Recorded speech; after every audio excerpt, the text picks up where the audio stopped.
భార్య చని ఆకాశం క్రింద భూమికి పైన సంచరించే ఎగిరే పక్షుల్లో ప్రాముఖ్యంగా 3 పక్షులు ఉన్నాయి. నంబర్ 1 తోనే ఉంటాయి. వన్స్ ఒక జత కట్టిన తర్వాత చనిపోయే వరకు ఆ రెండే కలిసి ఉంటాయి.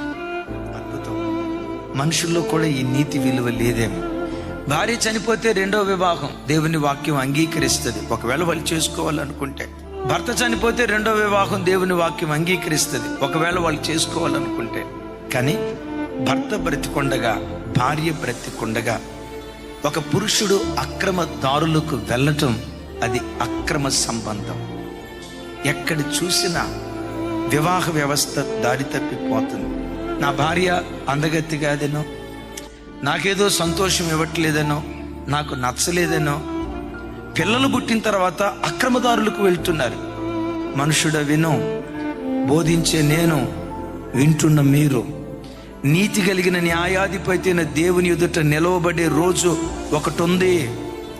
నీవు చేసిన ప్రతి చర్యను బట్టి, దేహంతో జరిగించిన ప్రతి పనిని బట్టి దేవుడు లెక్క అడుగుతాడు. We are accountable. బిడ్లరా, వివాహ బంధం చాలా పవిత్రమైనది. నా చేతులు జోడించి దండం పెట్టి చెప్తున్నా, వన్స్ ఒక్కసారి వివాహమైన తర్వాత ఆ భర్త మంచోడైనా కాకపోయినా ఒకే భర్త.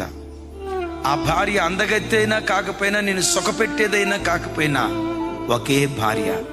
అలాంటి నీతి విలువలతో మన కుటుంబాలను కట్టుకునే కృప దేవుడిచ్చునుగాక.